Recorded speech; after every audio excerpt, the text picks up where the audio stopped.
চরণ প্রণাম গুরুদেব এবং সর্বপরিশীল প্রভুপাদ চরণ প্রণাম নিবেদন করে কৃপা আশীর্বাদ প্রার্থনা করছি। আজকের আমাদের ভাগবতম প্রথম স্কন্ধের পঞ্চম অধ্যায় আলোচনা। তো আমরা এর আগে 11 নম্বর শ্লোক পড়েছি। তো সেখানে এসেছিল প্রভুপাদ খুব অনেক বড় তাৎপর্য দিয়েছেন। সে শ্লোকটা খুব গুরুত্বপূর্ণ শ্লোক। তো আজ আমরা 12 নম্বরেই পড়ব। তো আমরা কাল একটু লিঙ্ক করে নেব। 12 নম্বর শ্লোকের উপর কাল একটু জুড়ে দেবো আর কি। তো আজ আমরা 12 নম্বর শ্লোকটাই পড়ি। শ্লোকটা আপনারা দেখুন। নিষ্কর্মপিচ্যুতা ভাববর্জিতম ন সবস্তে জ্ঞানম অলম নিরঞ্জম কুতঃ পুনঃ সৎ অভদ্রয়ম ঈশ্বরে ন চার্পিতম কর্ম যতপি কারণম। অনুবাদ: আত্মোপলব্ধির জ্ঞান সব রকমের জড় সংসর্গবিহীন হলেও তা যদি অচ্যুত ভগবানের মহিমা বর্ণনা না করে তাহলে তা অর্থহীন। তেমনি যে সকাম কর্ম শুরু থেকে ক্লেশদায়ক এবং অনিত্য, তা যদি পরমেশ্বর ভগবানের ভক্তিযুক্ত সেবায় উদ্দেশ্য সাধিত না হয় তাহলে তার কি প্রয়োজন? যত প্রকারের সেবা আছে সম্পূর্ণ হবে না যদি ভগবানের নাম কীর্তন সেখানে যুক্ত না হয়। সম্পূর্ণ হবে না, বেকার।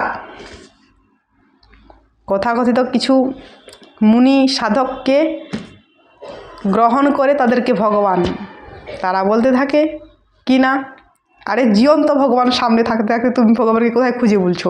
ভগবান সামনে আছে, চলাফেরা করছে, জীবন্ত ভগবান, তার সেবা করো। জীবে প্রেম করে যেজন সেইজন সেবিছে ঈশ্বর, নাকি জাস্ট বলে তারা। জীবে প্রেম করলেই হবে, ভগবানকে কোথায় খুঁজতে যাবে? এই জীবন্ত সামনে সাক্ষাৎ আছে, তার সেবা করো। অদৃশ্য ভগবানকে সেবা করবে, কোথায় খুঁজবে অদৃশ্য ভগবান? তো ভাগবতম বলছে তুমি যারই সেবা করো, ভাগবতম বলছে যা কিছু সেবা করো, অনুষ্ঠান করো, ধর্ম করো, কর্ম করো কিনা যদি ভগবানের সঙ্গে নয়, ভাগবতম বলছে তাহলে কিনা ইকুয়াল টু জিরো। সব কিছু করলেন জিরো, কোনো দাম নেই, বেকার। তো ভারতবাসীর কর্তব্য হচ্ছে এই ভাগবতমের মহিমা, ভাগবতমের কথা অন্যদেরকে প্রচার করা, অন্যদের কাছে বলা। এমন না হসপিটাল তৈরি করা, মানুষের সমাজ সেবা করা, জাতি সেবা করা, ধর্ম করা না। এগুলো কারা করবে? এরা নেতা মন্ত্রীরা, তারা করবে। সকলের কর্তব্য হচ্ছে ভাগবতমকে আশ্রয় করা, ভাগবতমের বাণী অন্যদের কাছে প্রচার করা, যারা জানে না তাদের কাছে বলা, তাদের কাছে। তো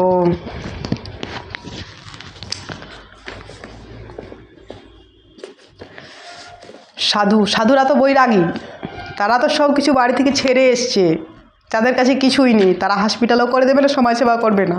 তাদের কাছে একটা হাতিয়ার আছে, জানেন কি? জ্ঞান আছে, জ্ঞান। সেখানে জ্ঞান নিন। আর হসপিটাল, সমাজ সেবা, জাতি সেবা সেগুলো রাজনৈতিক লোক করবে। যারা ধার্মিক আছেন, ধর্মপথ তারা ভাগবতমের বাণী অন্যদের কাছে বলুন, প্রচার করুন, ভাগবতমের কথা বলুন।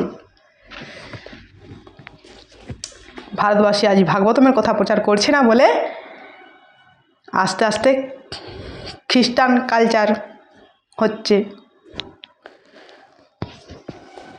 তাই এত উচ্ছৃঙ্খলা দেখা যাচ্ছে। তো ভাগবতমের বাণী প্রচার না হলে আস্তে আস্তে কালচার, আমাদের যে সকল কালচার আমরা শিখছি, আরও বেশি করে উচ্ছৃঙ্খলা তৈরি হচ্ছে।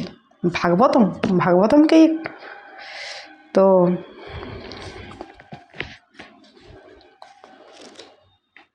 আজ এই পর্যন্তই, বাকিটা পরে পড়ব। কাল আমরা এখানটাকে আরেকটু জুড়ে দেব।